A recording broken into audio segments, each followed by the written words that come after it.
सबसे मेरा ये सवाल है कि कभी आपने कोई जंग जीती भी है? या आप भाषण देते हैं, भाषण दे रहे देखो होते हैं, ये जनरल वो बख्शी कहते हैं, साहब के आगे पाकिस्तान आपके में संग कहावत है, पाकिस्तान की फौज कोई इलेक्शन हारी नहीं, कोई जंग जीती नहीं। तो 93,000 जो पाकिस्तानी प्रिजनर थे 71 में वो ऊपर से आए थे, 99 में आप अपने डेड बॉडी लेने को मना करके थे अपनी सैनिकों की, कहता कि ये तो हमारे हैं नहीं। उनका ये अलग बात है, भारत की फौज ने उनको अंतिम संस्कार किया as per there custom, Muslim custom के साथ। मगर आपका जो असली चेहरा आपको बार बार दिखाना पड़ता है। आप भूल गए बांग्लादेश में क्या हालात हुए थे, क्या प्रकार से आपने जेनोसाइड किया था, और बाद में हथियार डाल के भागे वहां से। दुम दबा के चलते हैं आप, और आप डरपोक हैं। ये 1999 में आपने दिखा दिया, कारगिल की लड़ाई में आप बताते रहे भारी फौज नहीं है, ये तो एक वो आतंकवादी है। जब आपको मारा गया, जब उनके जवान छोड़ गए, तब आपका असली चेहरा है। आज नवाज शरीफ आपको बता रहे हैं, वो इसलिए बता रहे हैं अपने एक्सपीरियंस से शहबाज शरीफ को, कि कारगिल के अंदर उसको क्या हुआ और किस प्रकार से मुशर्रफ ने उनको धोखा दिया। तो अब तो ये बात तो ठीक है कि भारत अब मानने वाला नहीं है, भारत मानने वाला नहीं है। ये आर पार की लड़ाई है। 26 लोगों का जो खून भारतीयों का हुआ है उसका बदला देना पड़ेगा। उसका बदला आतंकवादी नहीं, उसका बदला आप पाकिस्तान की फौज और पाकिस्तान की आईएसआई देगी। वो उनके आका हैं जो उनको ट्रेन करते हैं, मोटिवेट करते हैं, पालते हैं, पोसते हैं और भारत में भेजते हैं। रोमन्ना, बिल्कुल सर, मैसेज बिल्कुल साफ है कि छेड़ोगे तो छोड़ेंगे नहीं, और अब सबक सिखाया जाएगा। मुझे लगता है जरा जल्दी से दीपक वोरा सर के पास हम लेकर चलेंगे अब दर्शकों को।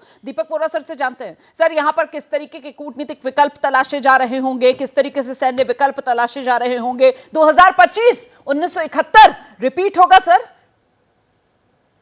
बहुत बहुत धन्यवाद मैम, आपके चैनल पे बहुत अच्छा लगता है जब आपसे सीखता हूँ। और फिर भारत के सर्वश्रेष्ठ जनरल्स में से जनरल सिवाज साहब यहाँ इनकी बहुत इज्जत करते हैं, इंटरनेशनली एक्नॉलेज, इंटरनेशनली रिकॉग्नाइज। अब ये लॉरेल एंड हार्डी जो दो आए थे पाकिस्तानी सो कॉल्ड जर्नलिस्ट, एक पतला एक थोड़ा हृष्ट पुष्ट है, जो बोल रहे थे, इनके दो चीजें स्पष्ट है मैम, इनके मन में जहर इतना है कि आगे कुछ सोच नहीं पाते। और दूसरी चीज बता देता हूँ, यहाँ तो फिर कोई मिलिट्री वाला बंदूक लेके इनके पीछे खड़ा है, ये स्क्रिप्ट पढ़ा। Let me tell you ma'am, मैं पढ़ा हुआ हूँ भारत में, लेकिन अमेरिका में कुछ लेक्चर्स अटेंड करता था जब पोस्टेड था। उसका नाम था रॉबर्ट मर्टन, वो बहुत बड़े सोशियोलॉजिस्ट थे। उनका एक कानून है लॉ ऑफ अनइंटेंडेड कॉन्सिक्वेंसेस। इसका मतलब है आप कोई एक्शन लेते हो, उसके परिणाम कुछ दूसरे होते हैं। अब इन्होंने जो किया है इस समय, जो हमारे लोग मारे गए निर्दोष, उसके 3 कॉन्सिक्वेंसेस मैं देख रहा हूँ मैम। सबसे पहला ये है कि श्रीनगर में लोग, मैंने देखा था जब वो वानी फानी को मारा था, तो लोग उतर आए थे सड़कों पे प्रोटेस्ट करने अगेंस्ट हिज एलिमिनेशन। इस बार आए हैं सड़कों पे टू प्रोटेस्ट अगेंस्ट पागलस्तान, या जो भी इस देश का नाम है। कह रहे हैं कि हम नहीं करेंगे, हम नहीं मानेंगे। दूसरा क्या हुआ है मैम, इसके बारे में पूरी दुनिया में जो छोटी मोटी इनकी बची हुई छवि थी वो भी एक्सपोज हो गई है मैम। इस्लामिक कोऑपरेशन ऑर्गेनाइजेशन जो है 57 देश हैं, किसी ने इनका समर्थन नहीं किया मैम, ये बिल्कुल अकेले पड़ गए। इसका स्वीकार नहीं करेंगे, जहर है मन में। और तीसरा उसका कॉन्सिक्वेंस मैंने देखा है, पूरा भारत, सारी भारत की ऑपोजिशन पार्टीज और लोग इकट्ठे हो गए कि अब हमको इनको सबक सिखाना है। तो ये 3 अनइंटेंडेड कॉन्सिक्वेंसेस हैं। मैं तो कहता हूँ if I was not an Indian, और अगर हमको तकलीफ ना होती कि मैं चंद्रमा पर होता, तो शायद मैं भी लिखता कि बड़ा अच्छा किया है इस बेवकूफ़ों ने कि सारे भारत को यूनाइट कर दिया है। अब मैं फाइनली एक ही चीज़ कहूँगा मैम, कि जब मैं वहाँ पढ़ता भी था, कोई लेक्चर्स अटेंड करता था, तो मेरी I admired greatly a lady called Barbara Tuchman. उन्होंने किताब लिखी है द मार्च ऑफ फॉली, यानी बेवकूफ़ी की परेड। और अगर वो आज जिंदा होती, वो गुजर गई थी 1989 में, उनकी किताब मेरे पास है, पाकिस्तान का लेटेस्ट चैप्टर वो लिखती। क्या है उनका थीसिस, कि सरकारें हमेशा कंसिस्टेंटली एक्ट करती हैं अपने लोगों के हित के बरखिलाफ। मैम ये करने की जरूरत नहीं थी। अब देखिए हमारे आर्मी चीफ गए हैं वहां पर श्रीनगर, बातचीत, इनका आर्मी चीफ गायब हो गया मैम, पिछले 4-5 दिन से नजर नहीं आ रहा। बस ये करेंगे वो करेंगे।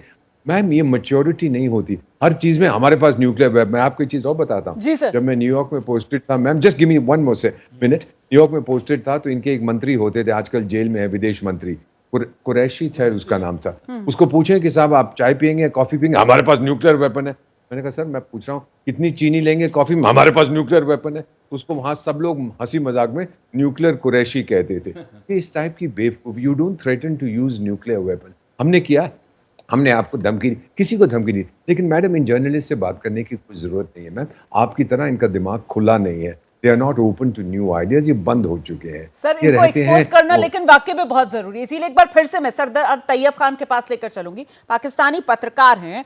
देखिए, कश्मीर को लेकर आपकी सेना प्रमुख ने जिस तरीके की बातें कही और आज आम कश्मीरी सड़क पर उतरकर साफ तौर पर संदेश दे रहा है, नॉट इन माय नेम, नहीं, मैं इस हमले के साथ नहीं हूं। इस्लाम को लेकर जिस तरीके से ये आतंकवादी, और इन्होंने चुन चुन कर पहलगाम में हिंदुओं को टारगेट किया, धर्म पूछा और फिर हिंदुओं को मौत के घाट उतारा। दुनिया भर के मुसलमान कह रहे हैं कि नहीं, इस्लाम के नाम पर यह बर्दाश्त नहीं किया जाएगा। और इंसानियत को तो वैसे ही आप लोगों ने शर्मसार कर दिया था। सरदार तैयब खान साहब, कभी शर्म आप लोगों को आती है सर या नहीं आती? सबसे पहले तो मैं ये समझता हूँ कि मैंने पहले भी शुरू में भी कहा था कि जो 25 लोग शहीद हुए हैं, ये मरे हलाकत हुई है, हम उसकी शदीद मजम्मत करते हैं। ये हम पहले भी कहते हैं और अब भी कह रहे हैं कि नहीं मरना चाहिए। लेकिन अब फेलियर किसके? इंडियन आर्मी के फेलियर है। बंदे आपके जो है वो वहाँ इंडियन आर्मी है, 7 लाख से ज्यादा मकबूजा कश्मीर में आर्मी आपकी तैनात है।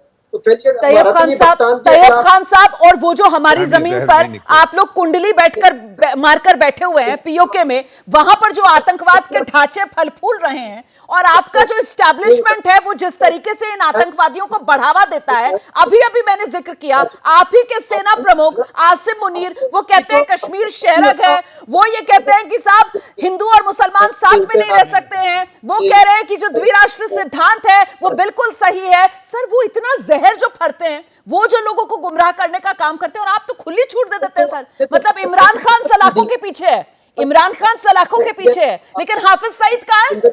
हाफिज सईद कहां है? कहां है वो सबसे बड़ा गुनहगार, वो सबसे बड़ा आतंकवादी हाफिज सईद? क्यों उसको रखा हुआ है कोठी के अंदर? क्यों उसको रखा हुआ है बंगले के अंदर? क्यों उसको 5 स्टार आप लोग वहां पर खिदमतें कर रहे हैं उसकी? क्यों आतंकवादी को क्यों पालते पोसते हैं? हिम्मत है तो आप तशरीफ लाएं, पाकिस्तान की सेना भी तैयार है, पाकिस्तान के वहां भी। हम तो एंजॉय करेंगे, कब आप लोग आएंगे। अब जनरल साहब रहने दीजिए इसको, बेवकूफ आदमी है, ही इज एन इडियट। कोई फायदा नहीं है सर, आप लोगों से बात करके कोई फायदा नहीं, क्योंकि वही जिस बात का मैं पहले भी जिक्र करती हूँ ना, कि वो जानवर के लिए कहा जाता है ना, उसकी पूंछ कितने भी साल आप रख लीजिए कैसे भी करके, लेकिन वो कभी सीधी नहीं होती है। वही हाल इस वक्त पाकिस्तान का है। कुल मिलाकर दुनिया भर के सामने एक्सपोज हो गए, कुछ बचा नहीं है। समय मेरे पास इतना ही है। शिवाज सर कुछ कह रहे हैं? मैं यही कहूंगा रोमाना, पाकिस्तान की हालात देखें, पॉलिटिकल इंस्टेबिलिटी, इकोनॉमिक क्राइसिस, आतंकवाद इनका बढ़ रहा है, पाकिस्तान के अंदर सिविल वार होने वाला है, और पाकिस्तान के 4 टुकड़े होंगे, खैबर पख्तूनख्वा, बलूचिस्तान, सिंध और पंजाब, और पीओजे के और गिलगित पाकिस्तान भारत में मिलेगा, क्योंकि शिमला एग्रीमेंट तो इन्होंने तोड़ दिया। अब हमारे पास टाइम है, हम अपने पीओजे के और गिलगित पाकिस्तान जो भारत का हिस्सा है उसको हम लेंगे, और आप पाकिस्तान देखते हैं टुकड़े होंगे इंशाअल्लाह। इंशाअल्लाह हम तो सारे हिंदुस्तानी अब यही नारे यहां पर लगा रहे हैं, और तस्वीरें सामने आने लगी हैं। वो गिलगित बाल्टिस्तान, वहां पर भी कैसे हजारों की तादाद में लोग सड़कों पर उतरे हुए हैं ना। सरदार तैयब खान, सुन लो, पाकिस्तान तेरे टुकड़े होंगे इंशाअल्लाह, इंशाअल्लाह।